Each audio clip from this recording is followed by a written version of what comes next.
Olá, me chamo Lucas e eu estou desenvolvendo esse curso básico de conceitos sobre programação orientada a objetos para te ajudar a entender de forma mais tranquila como funciona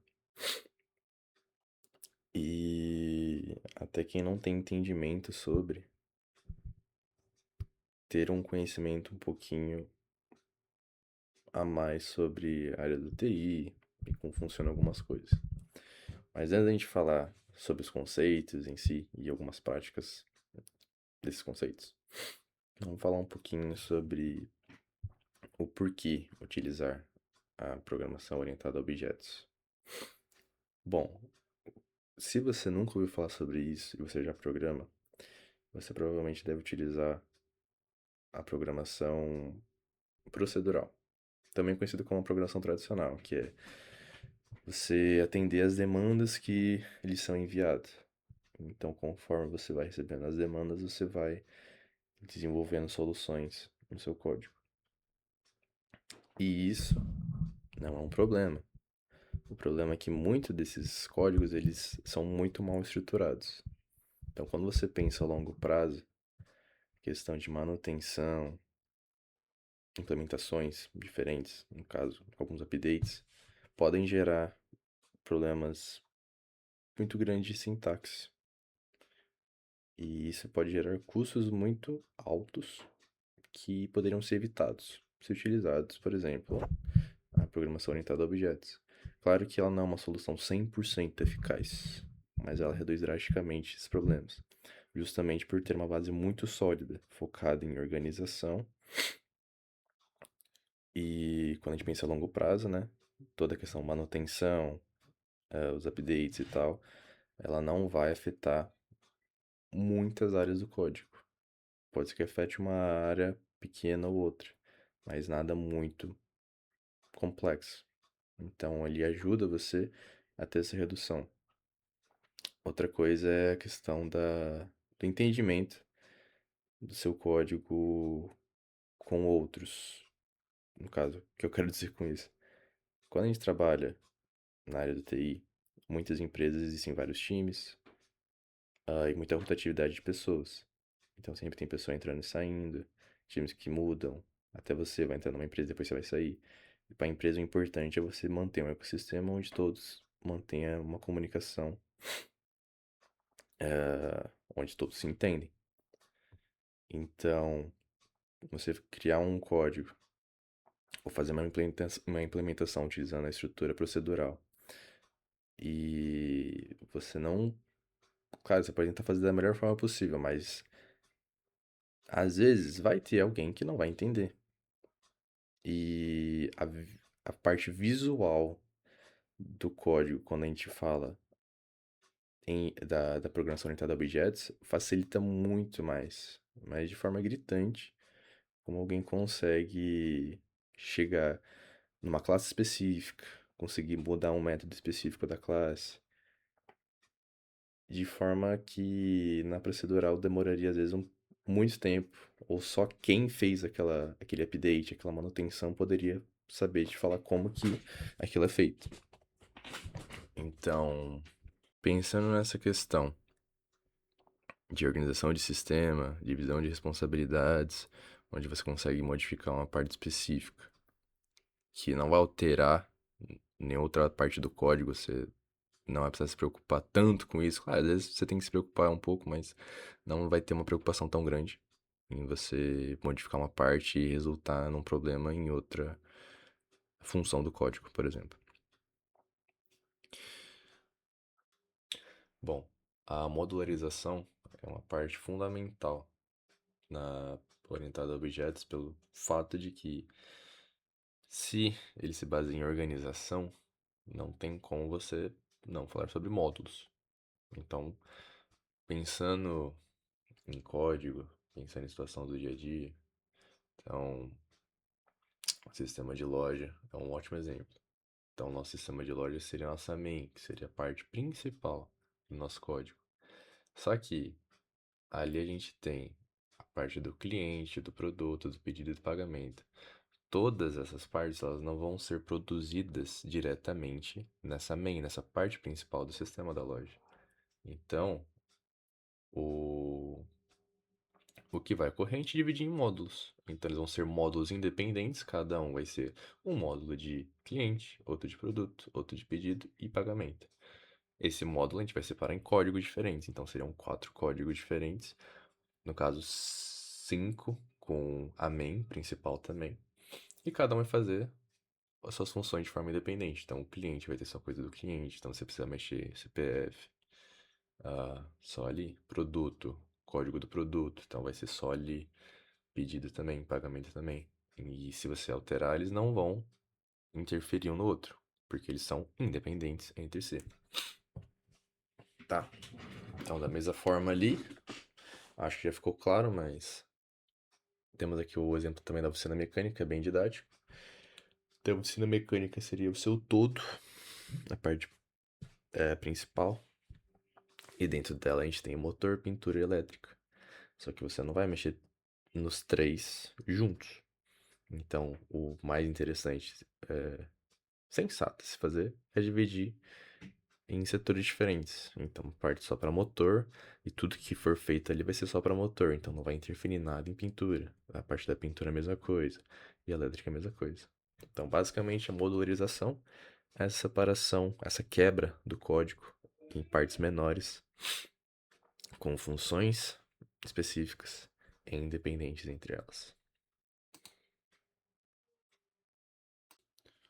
Bom, outro ponto a se destacar quando a gente fala de programação orientada a objetos são as classes e os objetos. Eu deixei um breve resumo do que seria cada coisa. Então, a classe atua como o modelo projetado ou receita conceitual. Então, por exemplo, a planta de uma casa, ou projeto de uma casa também poderia ser, a receita de um bolo. No mundo da engenharia, um projeto de um prédio. E o objeto, ele é basicamente o resultado. Então, o que que ele faz? A gente utiliza dessa classe, desse molde, para gerar um objeto. Então, a gente cria um objeto a partir dessa classe. Então, se eu, por exemplo, quiser fazer um carro, então, ó, eu tenho uma classe carro. Então, a classe, lembrando, a classe seria o meu projeto. E aqui eu tenho o carro concretizado, tá? Então, qual que é a questão da classe? A classe, é impossível falar isso aqui sem falar sobre esses dois já, tá? Então, assim, vamos só falando de classe aqui. Só falando de classe, a classe ela possui atributos e métodos. Basicamente, os atributos são as características. Então, quando a gente pensa num carro, quais são as características de um carro? Ele tem vidros, ele tem janelas, ele tem rodas, beleza? Então, essas são as características, os atributos. O método, ele basicamente é uma função. Então, quais são as funções de um carro? Ele tem a função frear, ele tem a função acelerar, por exemplo. Abrir portas também pode ser. Tá? Então, o carro ele tem essas coisas. Então, atributos e métodos. Então, o meu objeto, cadê? O meu objeto aqui, ele vai ser a concretização dessa classe. Então, a classe, ela basicamente tem o quê? Ela define esses atributos e os métodos para que o objeto possa usufruir disso. Então, quando a gente pensa aqui no carro, na classe carro e o objeto carro, ele vai ter as mesmas coisas, são os mesmos atributos. Por quê? Porque a base para eu criar esse objeto foi essa classe. E o que que essa classe tem? Ela tem esses atributos e essas funções. Olha só. Beleza? Então, é basicamente isso. Quando você pensa em classe, então, classe e objeto. A classe é seu projeto e o objeto é a concretização desse projeto, dessa receita. Então a gente pensa na receita de um bolo. E um bolo, então a receita de bolo é a sua classe, o bolo é o seu objeto, que é o seu resultado. E dentro da classe a gente como falou, temos os atributos e os métodos. Então, os atributos sendo suas características. Então, o exemplo do carro é melhor. Então, o exemplo do carro, a gente tem vidro, janelas, rodas. E os seus métodos, suas funções. Eu botei ali também, acelerar, frear, ligar. Beleza? Tá, você entendeu o que é uma classe e o que é um objeto. Mas como que eu faço para chegar nesse resultado, nesse objeto propriamente dito? Então, a gente tem o processo, que a gente chama de instanciação, que nada mais é que criar um objeto a partir de uma classe. Então, como que funciona isso aqui na prática? Bom, aqui é a linha que ocorre a instanciação, certo? Então, a partir dessa classe pessoa, eu vou criar o objeto pessoa 1, beleza? Então, se eu não fazer essa instanciação, o meu modelo que está aqui, essa classe aqui pessoa, ele só continua sendo um modelo, porque não tem como usar ela sem instanciar. Então, como eu estou instanciando aqui, o objeto ele passa a ter acesso a atributos e métodos definidos na classe. O que seria impossível se eu não tivesse feito essa instanciação, beleza? Bom, outra coisa que está ocorrendo aqui é chamando um construtor que faz parte da instanciação, que ele é o quê? Ele inicializa o seu objeto com valores iniciais. E esse valor inicial ele é recebido por esse parâmetro. Como vocês podem ver, eu não dei entrada a nenhum valor inicial. Então significa que o valor que eu estou dando aqui, ó, nesse system out, é o valor que eu coloquei depois da criação do objeto. Então, eu criei meu objeto sem valor nenhum, certo? E depois eu adicionei valor a ele. Ou seja, eu não preciso criar um construtor se eu não quiser iniciar o objeto com valores específicos. Então o sistema automaticamente já cria um método construtor se não tem valor inicial. E então tá de boa. Então, se não tem valor inicial, você não precisa se preocupar, porque o próprio sistema já vai criar. Ah, mas e se eu quiser iniciar o meu objeto com valor inicial, como você acabou de dizer? Bom, então no caso, como a gente está falando de uma pessoa e a string que eu passei é nome, então o valor inicial que ele vai começar tem que ser um caractere, no caso o nome, certo? Então não preciso mais disso, porque ele já vai iniciar meu objeto com o nome, que eu dei de entrada ali na string. Só que agora eu preciso criar um método construtor. Porque você já vê que ele está dando um erro aqui, porque não tem como eu chamar o método construtor com esse parâmetro, porque eu ainda não tenho um construtor que seja capaz de receber esse parâmetro e atribuir ele aos atributos da classe. Então ele está dando esse problema. Então eu preciso criar um método construtor para pegar esse parâmetro e colocar no atributo da classe. E no caso, como a gente está falando do nome, aonde estou guardando o nome, na string nome. Então eu tenho que criar aqui uma função para o meu construtor. Então, ó, public. O meu construtor tem que ter o mesmo nome da minha classe. E aqui dentro eu passo. Então, o meu parâmetro é de que tipo? String. E aí eu passo o nome do meu parâmetro. Então, nome parâmetro. Para falar que esse valor que está aqui dentro é o meu parâmetro, certo?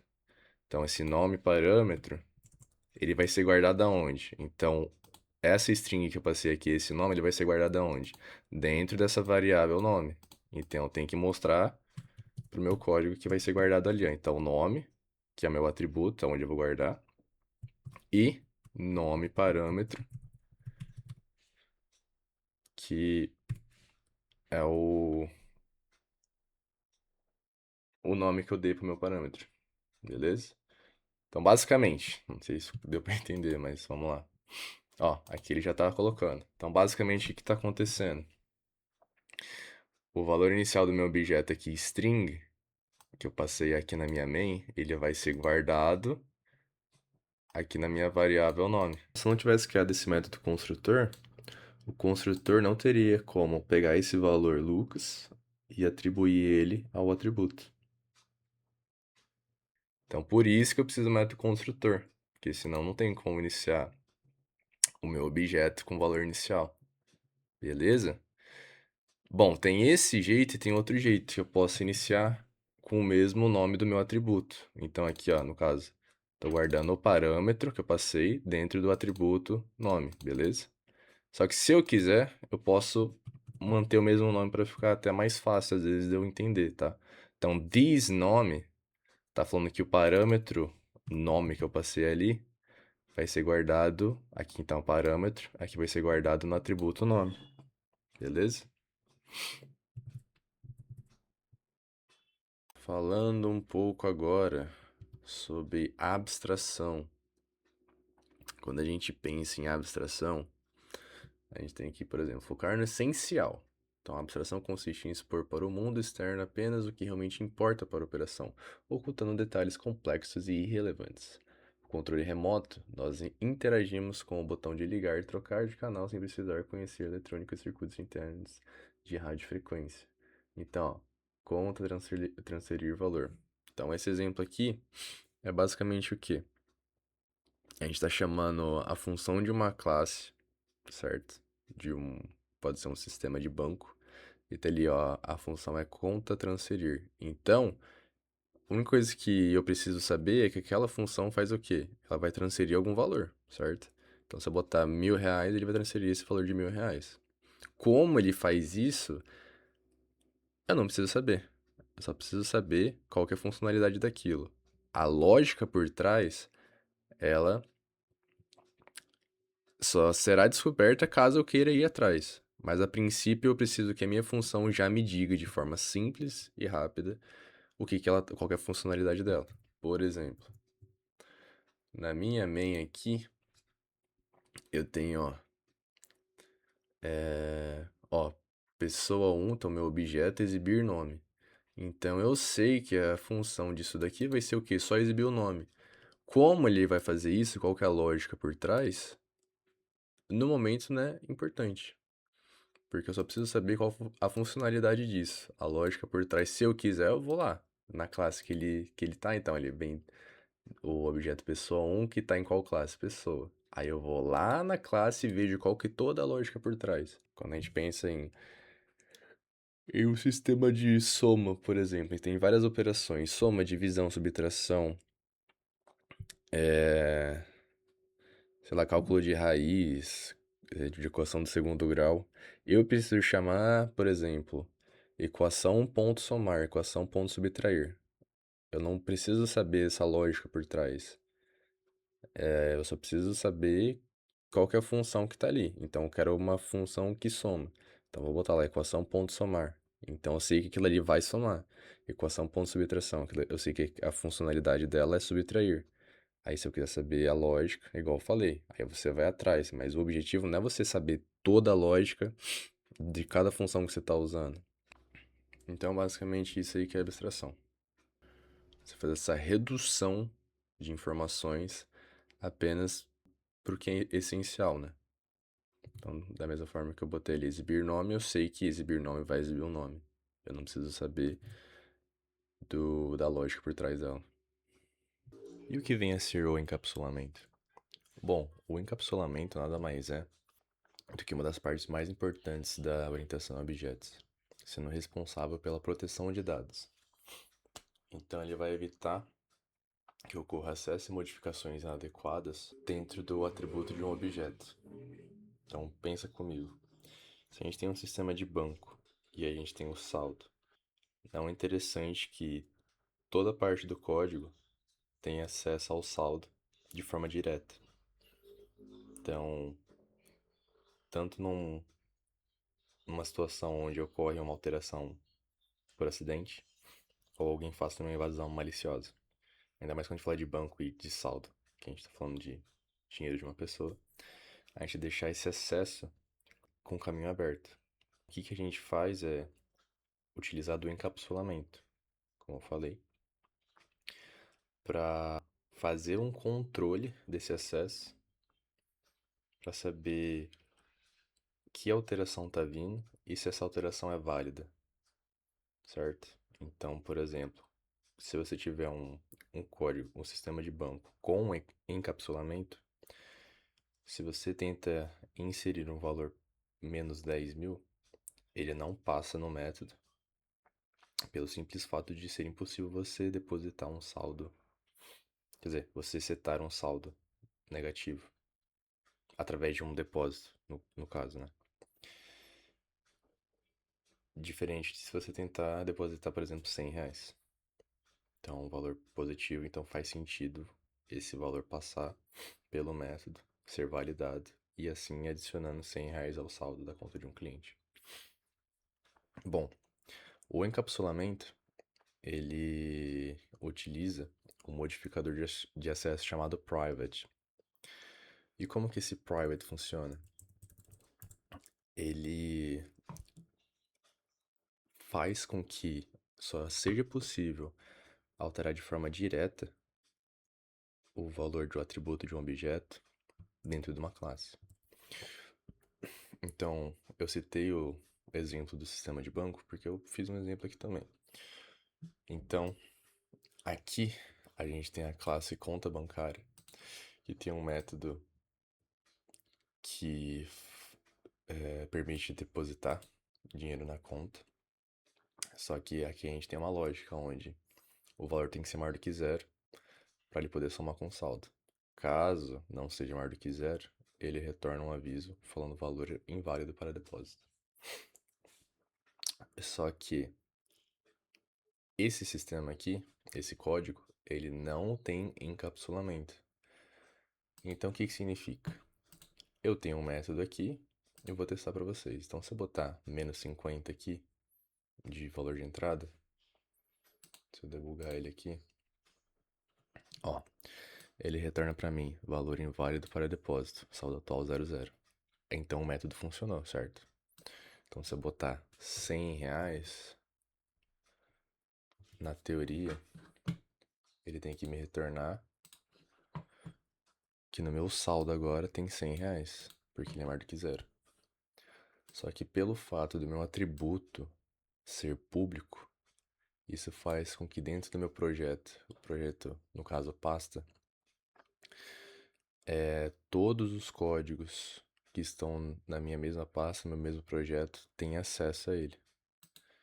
Então, se eu simplesmente quiser ignorar aquele método através de minha conta, esse minha conta, como vocês podem ver ali em cima, é meu objeto criado, tá? Ponto saldo, botar igual, sei lá, esse valor X aqui, ó, 10.000, e colocar o valor sendo menos 50, porque como vocês bem sabem, esse valor tem que ser negado na lógica e me retornar esse valor inválido aqui para depósito, tá? Mas vamos ver se vai funcionar mesmo. Ó, valor inválido para depósito, ele entrou na lógica, deu certo. Só que por estar público, eu simplesmente ignorei o método que estava aqui e alterei o valor diretamente do atributo. No caso, constando agora que meu saldo atual é de 10.000. Beleza? Então, como que a gente conserta isso? Bom, como a gente está trabalhando só com os extremos, então esse era o public. Agora a gente vai utilizar o private, porque como vocês perceberam aqui, ele é o método mais restrito, tá? Depois eu vou falar um pouco sobre o default e o protect. Mas vamos utilizar aqui do private. Então só de eu botar aqui, ó, private, ele já vai me mostrar aqui dois problemas. Por quê? Eu não vou conseguir acessar de forma direta mais esses dois valores, tá vendo? Porque antes eu podia, que era public. Agora que é private, significa que eu não posso acessar de forma direta mais o saldo. Nem aqui para setar, nem aqui para retornar o valor. Então se eu tentar executar, dá problema, tá? Para eu poder acessar agora com o private, eu preciso criar alguns controladores que me ajudam a acessar de forma indireta valor do atributo de um objeto. Então, eu vou criar primeiro um método que vai retornar o valor. Porque, como vocês viram, eu não posso mais retornar o valor de forma direta, já que está privado. Então, eu vou criar aqui, ó, get saldo. Então, eu criei um método, como é um método, tem que fazer isso. E esse get saldo, ele tem que me retornar o quê? Return saldo. Beleza? Bom, eu tenho que setar o tipo de variável, que vai ser double, certo? E a lógica aqui pode permanecer a mesma. Então aqui a gente já tá tudo certo, você vê que não tá dando mais nenhum erro, mas aqui ainda tá dando erro. Então, como eu não posso acessar mais de forma direta o, o saldo, então eu tenho que puxar um método get, que eu criei ali, ó, get saldo. Então, através do método get saldo, que eu vou conseguir o retorno, esse retorno do saldo. Dá pra entender, né? Bom, com esses dois aqui, ele vai dar erro de qualquer jeito. Então, se eu tentar mandar direto o valor pro meu atributo, ele não vai aceitar. Só que se eu tentar usar a lógica aqui, ele vai funcionar. Vamos lá, então. Então, run. Peraí, tirar esse daqui. Bom, ele já deu problema por causa desse saldo aqui, que não tem como acessar de forma direta. Então, se eu tirar ele, já vai funcionar. Então, se liga. Pronto. Então, ó, valor inválido para depósito, saldo atual 00. Então, basicamente, a única coisa que eu tive que fazer de diferente era criar um método get para poder retornar o meu valor do saldo. Porque, ó, como vocês podem ver, eu estou acessando ele, mas não de forma direta, igual eu estava fazendo antes. Então, eu tive que criar um método só para conseguir fazer esse chamado do saldo que eu estava. Então, ó, se eu botar 1000 agora, prontinho. Então, saldo atual 1000, beleza? Então, mais uma vez, se eu tentar fazer minha conta ponto saldo igual 5000, ele já vai me dar problema de novo, porque não tem como acessar. Tá? Até executar aqui, ó, ele dá problema. Fechou? Então, não sei na prática como é que a gente utiliza encapsulamento para fazer a proteção dos nossos dados. Onde é interessante a gente utilizar encapsulamento, qualquer tipo de atributo de objeto, onde alterações diretas no seu valor são perigosas.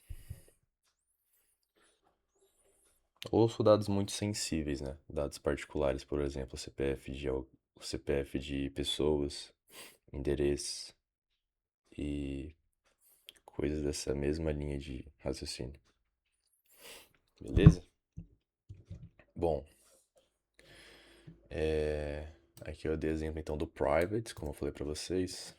Voltando aqui, deixa eu ver se tá tudo certo.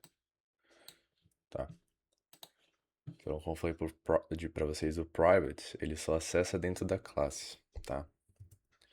Então, como vocês viram, ele está no mesmo projeto que a minha main, só que ele já não pode mais acessar, tá? O public, como está no mesmo projeto, pode. Só que agora como é que funciona o default e o protected? O default, ele vai funcionar quando estiver no mesmo pacote, tá? O que seria um pacote, ó? Vou criar aqui, ó, folder. Então, o pacote, ele nada mais é... Eita. Então, o pacote nada mais vou botar aqui, conta bancária. Conta bancária. O pacote nada mais é que uma pasta. Só que qual que é a diferença de você ter uma pasta e um pacote? O Java, ele não consegue ler caminhos da mesma forma que a gente tem no nosso computador, por exemplo. Então, se eu fizer aqui, por exemplo, aqui, ó, e dar um Ctrl S, você vê que aqui o Windows ele tem todo um caminho, certo? O Java ele não consegue ler esse caminho. Então, se eu tiver pastas diferentes, só que vamos supor que tem duas pastas onde a gente tem contas bancárias com o mesmo nome de classe, certo? Só que para funções diferentes, ele não vai saber qual que ele tem que puxar e provavelmente ele vai dar erro. Então, por isso que a gente faz pacotes. Se eu não me engano, se eu tentar botar aqui conta bancária aqui dentro, ó, vamos lá. Tananana. Ó, como a gente pode ver, ó, package conta bancária. Então, o que que significa? Se eu estiver utilizando private, não muda nada. Porque como a gente já sabe, o private só pode mudar o atributo de forma direta dentro da classe, que no caso a classe é essa aqui. Então só pode mudar aqui dentro. Mas se eu colocar, por exemplo, default, então quando o nosso atributo ele não está com nenhum método de acesso, no caso do jeito que ele está aqui, ele já está default, porque ele já vai estar originalmente default, tá? Então, como eu estava dizendo, o default eu posso fazer alteração de forma direta do meu atributo, ou do meu atributo, se, obviamente, estiver dentro da minha classe, mas não só dentro da classe, mas o mesmo package, tá vendo? Ó, package conta bancária. Se tiver no pasta, pasta não é um package. A pasta ela é só uma pasta normal, igual eu falei pra vocês. O Java não consegue ler caminho de pasta, só de package.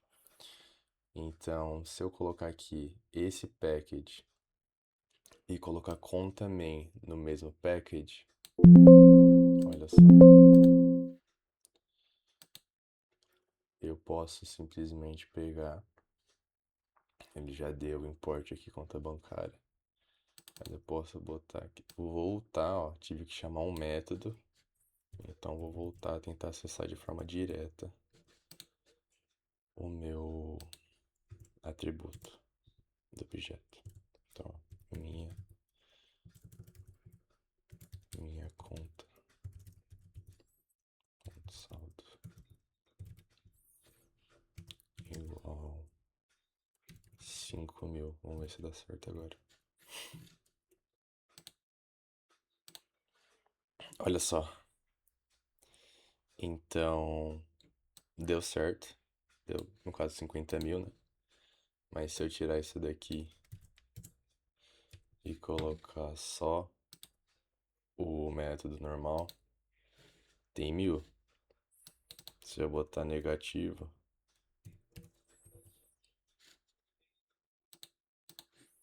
inválido, 0.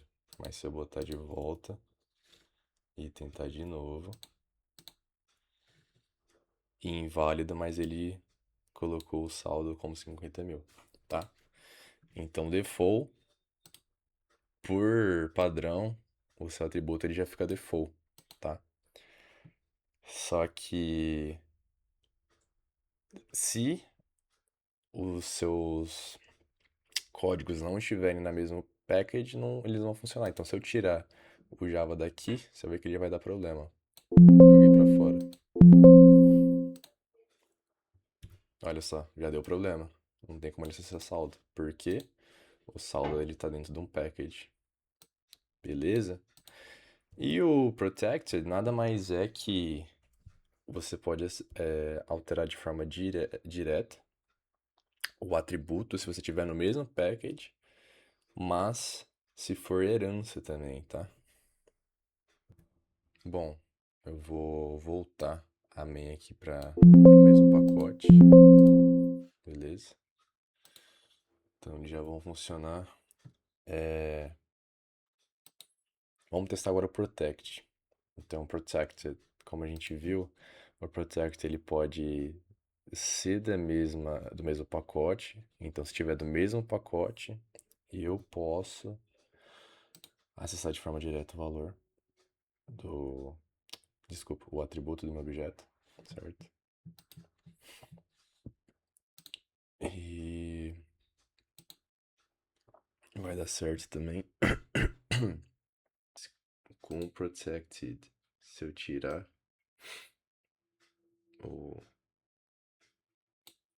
Conta bancária ou conta minha, já dá problema de novo, tá? Porque assim como o default, protect tem que estar na mesma no mesmo package, tá? Vou voltar os dois, beleza. Só que eu quero mostrar com herança. Eu vou explicar no próximo capítulo, na próxima lição, como funciona a herança. Mas eu já vou fazer um exemplo prático, tá? Então, vamos lá.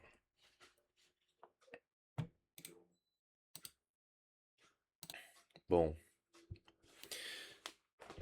herança então é uma classe. Então a gente vai dar o nome de, sei lá, continha bank. Extends é que ela vai herdar alguma coisa. Então, eu tô falando que essa classe continha bank tá herdando da classe conta bancária. Tá pronto. Agora eu tenho acesso aos métodos e atributos.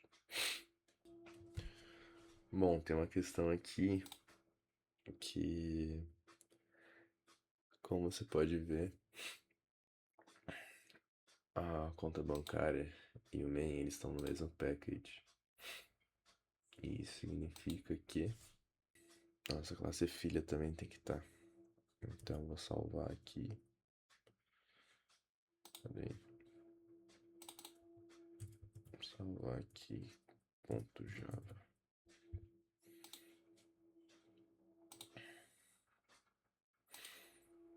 Hum,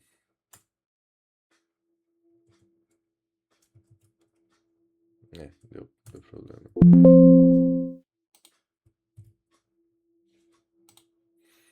Tá, a gente dá um.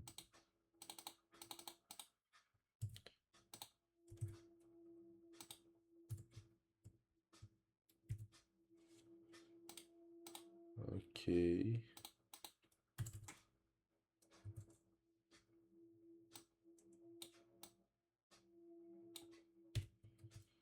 Perfeito. Tá, o que eu posso fazer agora? Eu posso criar um public. Então, posso criar um método construtor. E simplesmente eu consigo pegar os métodos da conta bancária. E aí eu consigo acessar o saldo de forma direta. Então eu posso tirar o conta bancária e substituir pela minha classe filha. Então, continha bank, continha o nome do meu objeto, igual new meu construtor. Então, só trocar por continha, continha, continha. Pronto. Vamos testar aqui agora. Funcionou do mesmo jeito, acessei de forma direta, mas tem um esquema acontecendo aqui. Eu posso acessar o saldo porque a minha main compartilha do mesmo package que a conta bancária. Então a conta bancária permite que ele acesse esse saldo. O continha, ele consegue acessar porque ele é herdeiro da classe da conta bancária. Se eu remover o mais fácil, bota aqui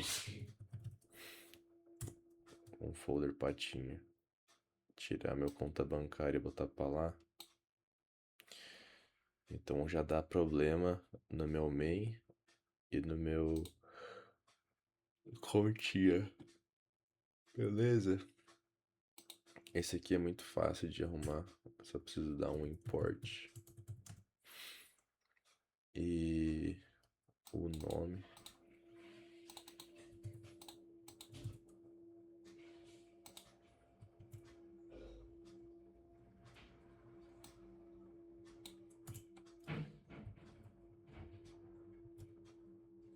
Então, ó, aqui eu já arrumei, ele voltou com os status dele. Então, o que que eu tive que fazer? Tive que dar um import. O import, ele me possibilita,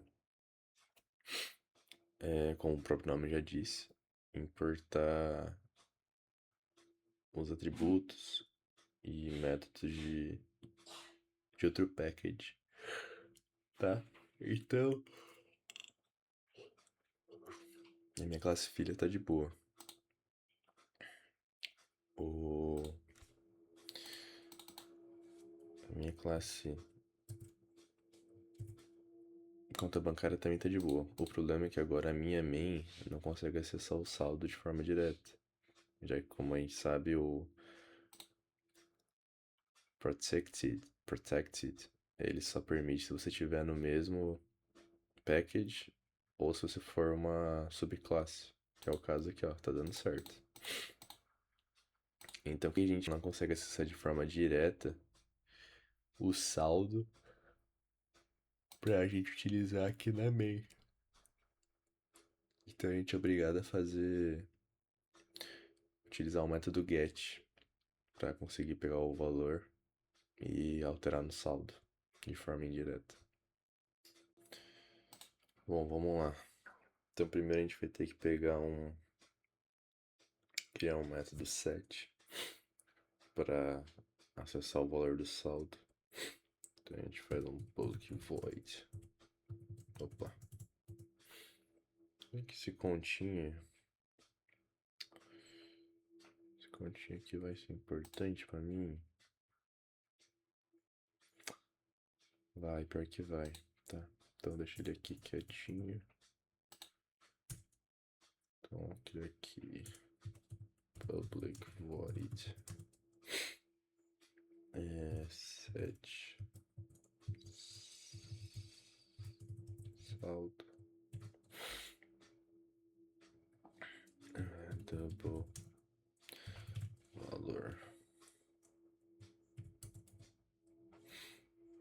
Saldo vai ser igual ao valor. Beleza. Só que agora a gente precisa também do método get. Então public double get saldo.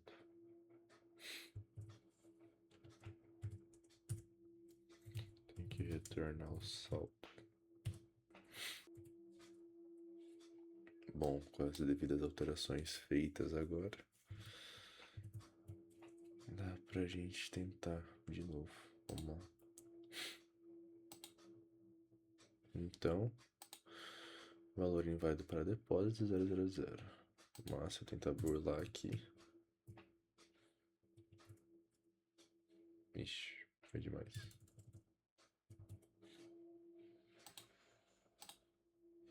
Ó, deu certo. A burla. E se eu tirar esse cara? Vou botar só sem dólarzinho. Certinho. Então a única complicação é quando a classe mãe tá fora do package, do mesmo package. Então surge uma necessidade da gente criar métodos sets e gets para poder alterar os valores. Mas se situados no mesmo package, aí fica mais simples. A herança nos permite criar uma subclasse que herde atributos e comportamentos de uma superclasse, ou também chamada de classe mãe, tá? Alguns comandos a gente vai ver que vai utilizar do comando super. O comando super, ele chama o método direto de uma classe mãe, tá? Eu vou dar um exemplo para vocês depois. Então, ele estimula o reuso de código estabelecendo hierarquias. Então, como a gente pode ver aqui na direita, a gente tem subclasses de uma classe super, tá? Então, estudante é uma pessoa, professor é uma pessoa, tigre é um animal, lobo é um animal, bicicleta é um veículo. Então, a regra de ouro é um. Só devemos utilizar a herança quando a relação entre as entidades fizer sentido lógico. Então, se eu tiver que furadeira é um animal, aí já não vai fazer o menor sentido. Não só pela lógica, mas também pelo tipo de atributo e método que cada um compartilha, né? Não compartilha, mas que o que um vai herdar do outro. Então, se a gente vai pensar numa furadeira e no animal, o que poderia ser aproveitado seria som e olha lá, a menos que seja um som genérico. Mas tem que ser bem preciso quanto a isso. Bom, como a gente viu, falando de herança, o comando mais importante é o extends, que como a gente viu aqui, é o que possibilita herdar esses atributos e métodos da conta bancária.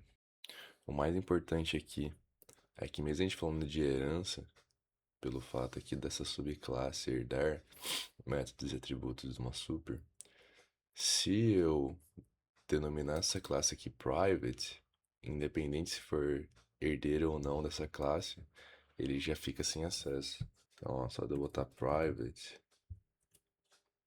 já dá problema na minha continha bank, beleza? Então, quem manda é o método de acesso. E depois, a herança. Outro recurso bastante interessante da herança é o final.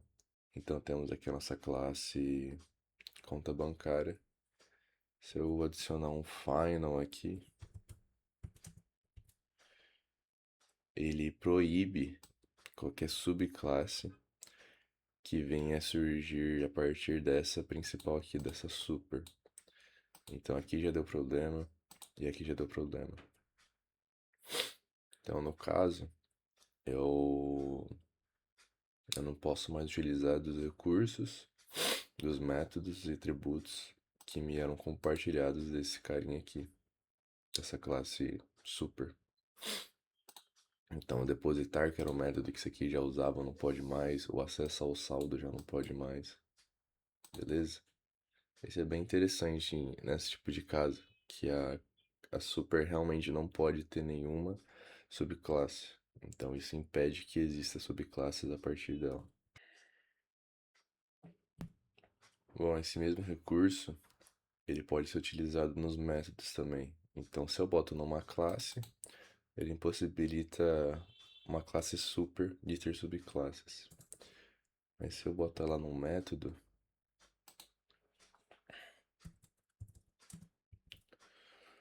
ela só vai impedir que esse método ele possa ser modificado através de polimorfismo, tá? Eu já vou falar um pouquinho de polimorfismo para vocês.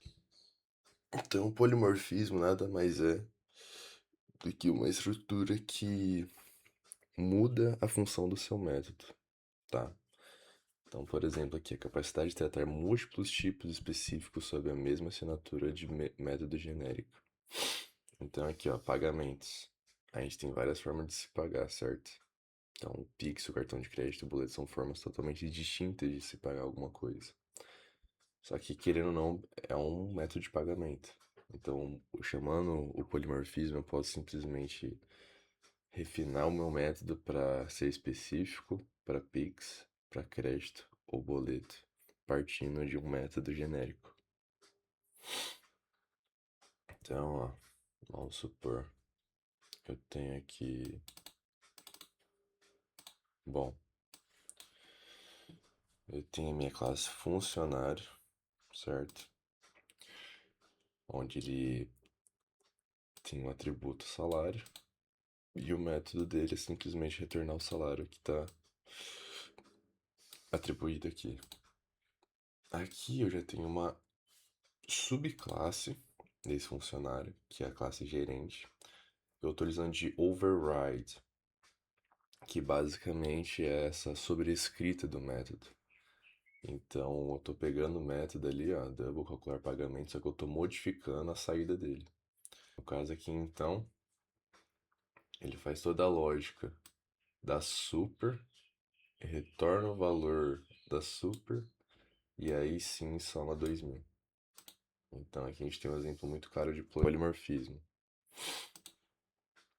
Não só polimorfismo, mas também de herança. Então, utilizando da herança, eu criei essa subclasse gerente e dentro eu, utilizando de polimorfismo, eu consigo modificar esse método.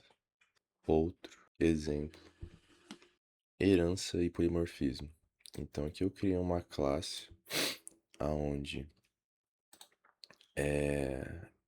eu tenho um método que emite som, então ele retorna o animal faz som com a string nome, o atributo nome. Eu fiz uma subclasse aonde, utilizando os atributos e métodos do animal, eu estou subscrevendo o método, fazendo com que ele escreva na tela nome do animal mais ao. Um outro comando bem interessante, a gente pode pegar aqui nosso primeiro código, é utilizar o comando abstract. Então, se a gente pegar aqui a nossa pessoa.java, botar public abstract, abstract. Então, o que isso aqui faz? Ele basicamente proíbe que eu faça uma instanciação, porque essa classe aqui, eu tô querendo dizer que ela vai ser só um rascunho para uma subclasse. Então, ela não vai ser relevante para a ponto de ser instanciada. Então, ela só vai servir de rascunho para eu fazer uma subclasse e poder utilizar dos métodos e atributos que ela disponibiliza. Bom, eu espero que essas aulas tenham te ajudado a entender esses conceitos em Java que muitas vezes parece complexo, como eu disse no início, mas ao você ver na prática nem é tanto assim e dá para ter um ótimo entendimento. Claro que tendo um conhecimento de inglês, muitos dos comandos já são meio que óbvios das suas funções. Porém, mesmo não tendo esse conhecimento na prática, a gente já consegue ver o funcionamento e fica tudo mais tranquilo. Agora eu vou disponibilizar alguns slides aqui finais, aonde a gente tem algumas atividades práticas que você pode tentar, né? Então aqui a gente tem respectiva aula 1, aqui a parte 2, encapsulamento muito importante, o uso de herança e polimorfismo, tá? Então, no geral é isso. Espero que vocês tenham gostado aí. Mas enfim, não vou me estender muito. Eu agradeço quem chegou até aqui e um grande abraço.